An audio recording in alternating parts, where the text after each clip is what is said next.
স্বাগত সকলকে গল্পকথার শ্রুতিপাঠ্যে। পাঠ চলছে উপন্যাসের অধ্যায় থেকে তারাশঙ্কর বন্দ্যোপাধ্যায় রচিত রাধা। ইতিমধ্যে রাধা উপন্যাসের শেষের পর্ব অর্থাৎ পঞ্চদশ পরিচ্ছেদ পাঠ শুরু হয়ে গেছে। পঞ্চদশ পরিচ্ছেদটি অনেকটা বড় হওয়ায় আমি 4টি ভাগে ভাগ করে আপনাদেরকে পাঠ করে শোনাবো। আজকে পঞ্চদশ পরিচ্ছেদের দ্বিতীয় ভাগটি আপনাদেরকে পাঠ করে শোনাবো। আর পঞ্চদশ পরিচ্ছেদের প্রথম ভাগটি এখনও যারা শোনেননি তাদের জন্য ডেসক্রিপশন বক্সে আবারও লিঙ্কটি দেওয়া হলো, সেখানে ক্লিক করে প্রথম ভাগটি শুনে নিতে পারবেন। তবে প্রিয় শ্রোতা বন্ধুগণ, আর দেরি না করে আজকের পর্বের পাঠ শুরু করা যাক। পত্র শেষ হলে মাধবানন্দ দীর্ঘক্ষণ পূর্ণ অষ্টপ্রহর স্তব্ধ হয়ে সেই একই স্থানে বসেছিলেন। তারপর প্রশ্ন করেছিলেন, বৈরাগীপাড়া পুড়েছে, কিন্তু বৈরাগীরা বেঁচেছে? কারোর কিছু হয়নি? কেশবানন্দ সারা পত্রখানির উপর আবার একবার চোখ বুলিয়ে দেখে বলেছিলেন, হ্যাঁ, তাই লিখেছেন মহান্ত মহারাজ। সুপুরের আনন্দসুন্দর গোস্বামী তাদের আশ্রয় দিয়ে বাঁচিয়েছেন। আবার কিছুক্ষণ পর প্রশ্ন করেছিলেন, কয় বৈরাগী কেন্দুলির কদমখণ্ডির ঘাটের বটগাছের ডালে? হ্যাঁ, সারা কেন্দুলির মধ্যে একা কয়ই তার বটগাছের ডালের বাসা ত্যাগ করেনি। সে সিদ্ধাসনের ওপর কবিরাজ গোস্বামীর দিব্যমূর্তি দেখেছে। তার কোনো অনিষ্ট হয়নি, অক্ষত দেহেই আছে। মনে তো তাই হয়। অবশ্য সে সম্পর্কে স্পষ্ট কিছু লেখেননি তিনি। কয় গাছের মাথার উপর বসে চিৎকার করে, লিখেছেন না? হ্যাঁ, মোহিনী মোহিনী বলে চিৎকার করে। মোহিনী সেই মেয়েটি যাকে উদ্ধারের জন্য হাত তুলে ইঙ্গিতে চুপ করতে বলেছিলেন মাধবানন্দ। কেশবানন্দ নীরব হয়ে কিছুক্ষণ নূতন প্রশ্ন বা কথার প্রতীক্ষা করে অবশেষে অন্যত্র চলে গিয়েছিলেন। মাধবানন্দ সেই হাত তুলে শূন্য দৃষ্টিতে সম্মুখের প্রান্তরের দিকে তাকিয়ে বসেছিলেন, মাটির মূর্তির মতো। বহুক্ষণ পর একটা দীর্ঘ নিঃশ্বাস ফেলে বোধ করি নিজেকেই প্রশ্ন করেছিলেন, তবে? কিছুক্ষণ পর আবার বলেছিলেন, আমি যে স্পষ্ট দেখলাম। আরও অনেকক্ষণ পর আবার বলেছিলেন, সব ভ্রান্তি? মনে পড়ে গেল, অথবা আবার তিনি যেন প্রত্যক্ষ দেখতে পেলেন, হাত পা কাটা কয় চিৎকার করছে, মোহিনী মোহিনী। নাক কান কাটা মোহিনী ভয়ে ছুটে পালাচ্ছে, ভয়ে যন্ত্রণায় উন্মাদিনীর মতো ছুটে চলে আসছে। তার বক্ষাঞ্চল রক্তসিক্ত। সে ডাকছে, বাঁচাও ওগো নবীন গোসাই, ওগো। এ দর্শন তাহলে ভ্রান্তি? সন্ধ্যা তখনও আসন্ন। মন্দিরে প্রদীপ জ্বলছে, কাঁসর ঘণ্টায় ধ্বনি উঠছে, দামামাই ঘা পড়ছে, আরতি হবে। মাধবানন্দ উঠে হাত মুখ ধুতে ধুতেই ডেকেছিলেন, কেশবানন্দ। কেশবানন্দ কাছেই ছিলেন, গুরুর মানসিক অবস্থান্তরে শঙ্কিত হয়েছিলেন। সঙ্গে সঙ্গেই কাছে এসে দাঁড়িয়েছিলেন, গুরুজি, আমি একবার কেন্দুলি যাব, কাল বা পরশুর মধ্যে। তুমি আয়োজন করো, সঙ্গে অর্থ নাও। গৌরাঙ্গপুর লোহাগড়ি গ্রামগুলির লোকেদের যা ক্ষতি হয়েছে তা পূরণ না করলে ধর্মে পতিত হতে হবে। কেন্দুলি গিয়েছিলেন মাধবানন্দ, মহান্তের অতিথি হয়েছিলেন। কাটোয়া হয়ে অজয় ঢুকে যেভাবে প্রথমবার শ্যামরূপার গড়ে গিয়েছিলেন সেইভাবেই তিনি নৌকোর ছইয়ের দরজার মুখে দাঁড়িয়ে বর্গীদের অত্যাচারের পৈশাচিক দৃশ্য দেখতে দেখতে গিয়েছিলেন। পোড়া গ্রাম, গ্রামের পর গ্রাম, পরপ্রান্তরের মতো তৃণশূন্য কঠিন শস্যক্ষেত্র, হাত পা কাটা মানুষ, নাক কান কাটা কর্তিত স্তন নারী, বিভৎস দৃশ্য। একদিন রাত্রে একটি ঘাটে নৌকো বেঁধেছিলেন, সেখানে গান শুনেছিলেন, দল বেঁধে পালাবন্দি গান। উপায় কি করি বলো, কিষ্টকালী শিব ভগবান, কি মতে কও বাঁচে জানো মান। বড়গিরা আইলো দেশে, হাজারে হাজারে যমদূতের সমান। কিষ্টকালী শিব ভগবান, মানুষ হইলে যম, সাক্ষাৎ যমের বাড়া। দেবতারে মানে যম, মানুষ যমে ডরে দেবতারা। মানুষে ঘরে ছাড়তে নারে, দেবতারা আগে ভাগে পালান। কিষ্টকালী শিব ভগবান কবি গঙ্গারামে বলে, দেবতাই কেনে দুষো, অন্তর খুঁজিয়া দেখো কত পাপ পুষো। ওরে মানুষে থেকা পাপ বেশি জড়ো, কইলে বিন্ধ্য পর্বত সমান। কি করিবে কিষ্ট কালী শিব ভগবান, ওরে তবে শুনো বিবরণ। রাধা কৃষ্ণ নাহি ভজে পাপমতি হইয়া, রাত্র দিন ক্রীড়া করো পরস্ত্রী লইয়া। শৃঙ্গার কৌতুকে জীব থাকে সর্বক্ষণ, হেন নাহি জানে সেই কি হবে কখন। পরহিংসা পরনিন্দা রাত্রি দিনমান, জর্জর পৃথিবী পাপ বিন্ধ্য পর্বত সমান।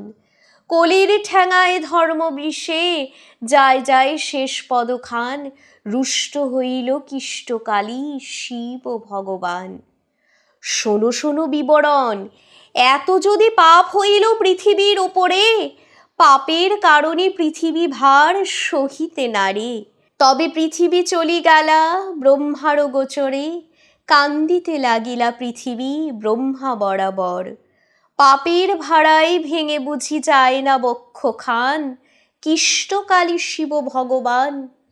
দীর্ঘ গান মূর্খ গঙ্গারাম কল্পনা করেছে, এই পাপের প্রতিবিধানের জন্য শিব ও নন্দীকে পাঠালেন সাহারাজার মধ্যে অধিষ্ঠান হতে।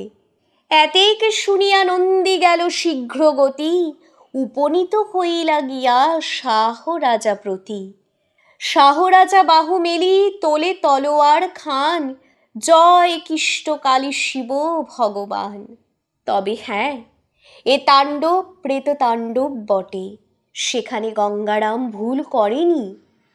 ওহ অসহ্য! মাধবানন্দ অধীর হয়ে বলেছিলেন, কেশবানন্দ নৌকো খোলো, এগিয়ে চলো, এ শুনতে আমি আর পারছি না। ওরা তখন গাইছিল, বামুন পালাচ্ছে, স্বর্ণবণিক পালাচ্ছে, গন্ধবণিক, কামার কুমোর, বৈদ্য কায়স্থ, ধনী দরিদ্র, বালক বৃদ্ধ, যুবক যুবতী পালাচ্ছে, বর্গী আসছে। ক্ষেত্রী রাজপুত যত তলোয়ারের ধ্বনি, তলোয়ার ফেলাইয়া তারা পলায় এমনি।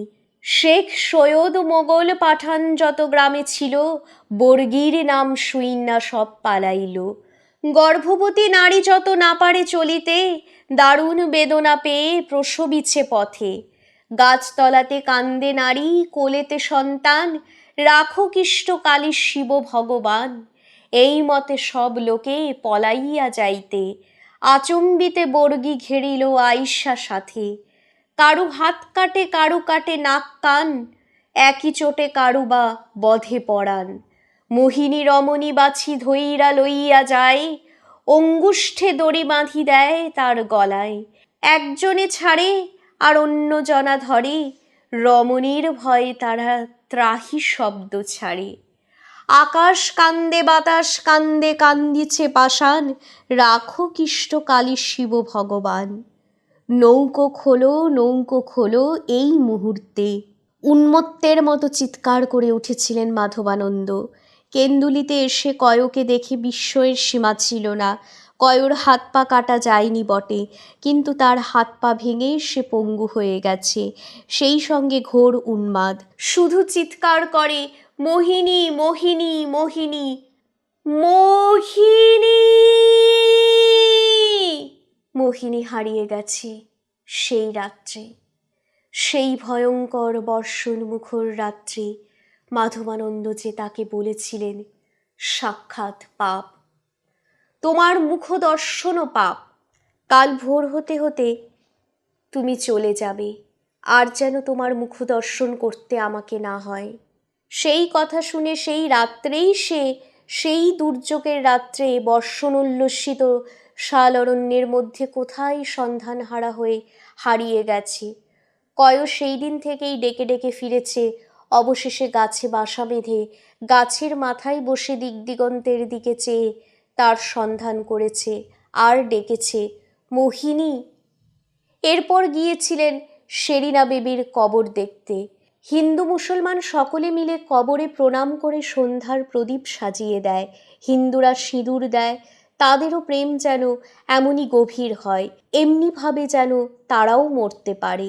মাধবানন্দের চোখ থেকে অশ্রুর বন্যা নেমে এসেছিল সেদিন সন্ধ্যায়।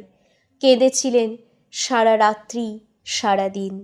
সেই দিন, সেই মুহূর্ত থেকে এই বিচিত্র ব্যাধির সূত্রপাত। স্তব্ধ হয়েছিলেন ক্রমান্বয়ে 7 দিন। বিষণ্ণতায় আচ্ছন্ন অভিভূতের মতো বসেছিলেন। চৈতন্য যেন কোনো দূরলোকে আকাশের গায়ে সুতো কাটা ঘুড়ির মতো কাঁপতে কাঁপতে নিরুদ্দেশে ভেসে চলেছে, হারিয়ে যাচ্ছে অসীম অনন্তের মধ্যে। নিরালম্ব নিরাশ্রয়, দিক নাই, দিগন্ত নাই, মাটির বুকে নামার উপায় নাই, বন্ধন নাই। পৃথিবীর মাধ্যাকর্ষণের স্নেহ থেকেও যেন বঞ্চিত হয়েছেন তিনি। 7 দিনের পর সেবার সুস্থ হয়েছিলেন। পৃথিবীর বুকে নেমেছিলেন বজ্রের বেগে। কাটাখুড়ি অকস্মাৎ ইন্দ্রদেবতার বজ্র হয়ে নেমেছিল মাটির বুকের এক উদ্ধত পাপ পরায়ণীর উপর। ধর্মের বিচারে অভিশপ্ত জনের মাথায়। ফেরার পথে মুর্শিদাবাদের পরেই বালুচরের সামনে গঙ্গার ঘাটে একখানা ছোট প্রমোদ তরণী বাঁধা ছিল। তরঙ্গদোলায় অলস বিলাসে যেন দুলছিল। ছাদের উপর বসেছিল এক বিলাসী শেঠের ছেলে। সন্ধ্যা তখনও হয়নি। দিনের আলো ম্লান হলেও সমস্ত স্পষ্ট দেখা যায়। সেই স্পষ্ট আলোকে পবিত্র গঙ্গার বুকে সে এক নটিকে কোলে নিয়ে তার মুখচুম্বন করেছিল বারবার। মিথুন লীলায় মগ্ন পশু এবং পশু নারীর মতোই লজ্জা সম্পর্কে ভ্রুক্ষেপহীন। বিষণ্ণ বিমর্ষ মাধবানন্দ মুহূর্তে বজ্রের মতো জ্বলে উঠেছিলেন। পর মুহূর্তে আকস্মিক বিপদের জন্য প্রস্তুত করে রাখা ফিরিঙ্গিদের তৈরি বন্দুক একটা হাতে নিয়ে হাঁটু গেড়ে বসে বলেছিলেন, খাড়া করো নৌকো। অলঙ্ঘনীয় সে কণ্ঠস্বর এবং আদেশ। নৌকোর গতি স্থির হতেই বন্দুক গর্জে উঠেছিল বজ্রের মতো। হতভাগ্য শেঠ যুবক পড়ে গিয়েছিল। নটিটার কি হয়েছিল কে জানে। নৌকোর সমস্ত তাঁরগুলি তখন একসঙ্গে পড়তে আরম্ভ করেছে। আরও 12 বৎসর এই ধারায় চলছে, ক্রমশ বাড়ছে। 7 দিন থেকে 10 দিন, 15 দিন, ক্রমে তখন 3 মাস পর্যন্ত এই অবস্থায় মুহ্যমান হয়ে থাকেন মাধবানন্দ। প্রয়াগে এবার পূর্ণকুম্ভ স্নানের জন্য যাত্রার আয়োজন প্রায় সম্পূর্ণ। 1 সপ্তাহের মধ্যে দেবীপক্ষের ত্রয়োদশী তিথি বুধবার। দিনটি চিরকালই প্রশস্ত শুভ।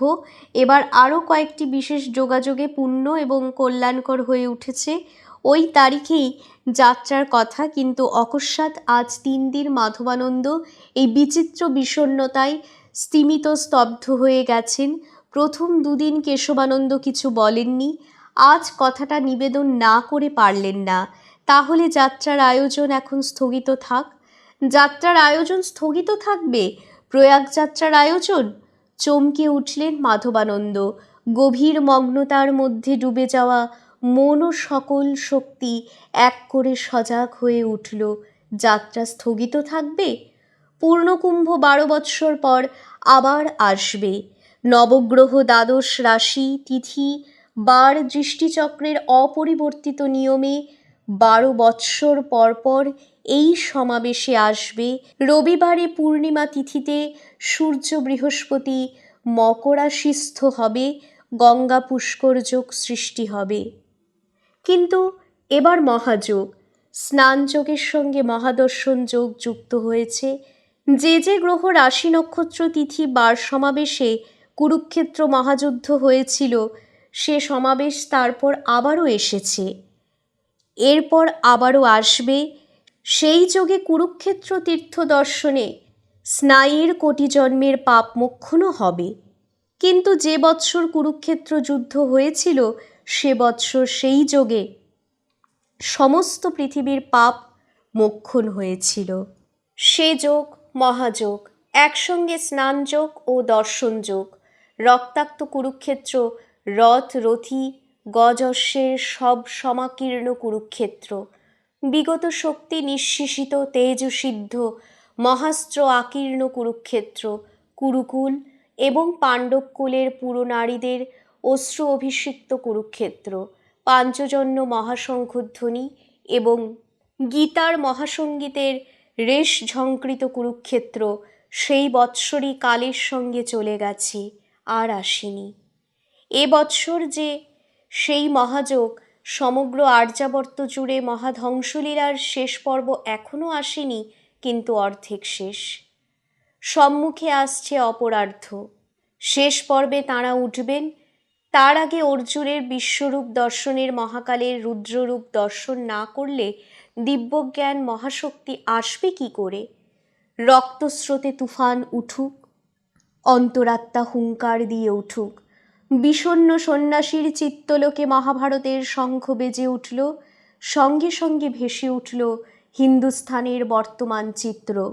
বাংলাদেশ থেকে পাঞ্জাব পর্যন্ত এই বিরাট ক্ষেত্রে 16 বছরে যে যুদ্ধ চলেছে, তার কথা কুরুক্ষেত্র থেকে কম কি বেশি তিনি বুঝতে পারছেন না। মনে হচ্ছে যেন বেশি। কলির কুরুক্ষেত্র। বাংলাদেশের সরফরাজের ধ্বংস হলো ঘিরিয়ার প্রান্তরে, এই তো কয়েক ক্রোশ দূরে। সুতির নালা থেকে চরকা বালিখাটা পর্যন্ত দুপক্ষের কামান বসাবার জায়গাগুলো পর্যন্ত চিহ্নিত করা হয়েছে।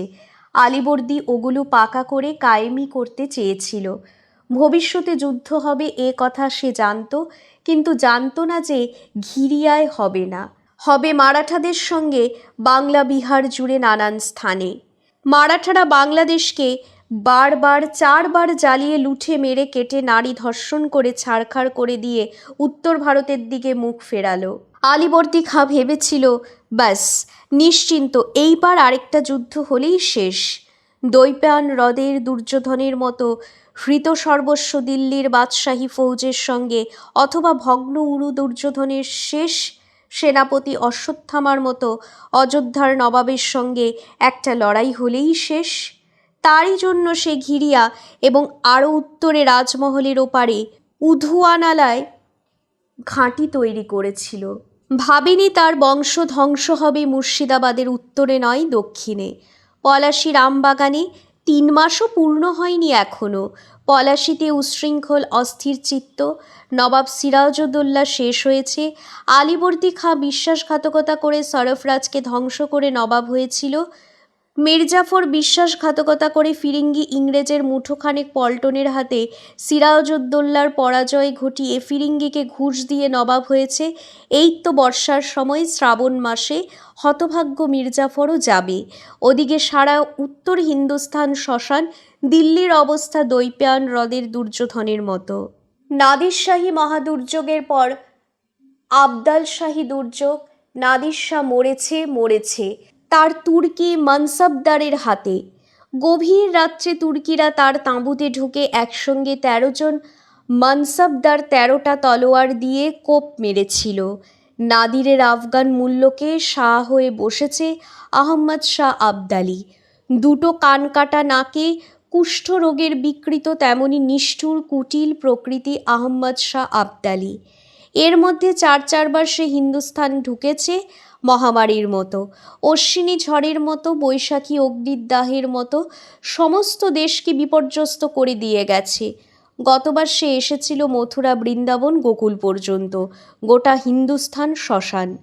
7 দিন ধরে মথুরা তাদের দেওয়া আগুনে পুড়েছে। মথুরার রাজপথ, গলিপথ কাটা মুন্ডু আর লাশে ছয়লাভ। মাটি কাদা হয়েছে রক্তে। যমুনার জলে শুধু মরা, মরা আর মরা। কুয়োগুলো জেনানার লাশে ভর্তি। দেবমূর্তি ভেঙে রাস্তায় তারা গেন্ডুয়া খেলছে। হাজারে হাজারে 10, 20, 30 হাজার যুবতী মেয়ে আর জোয়ান ধরে ঘোড়ার লেজের সঙ্গে দড়ি দিয়ে বেঁধে নিয়ে গিয়েছে।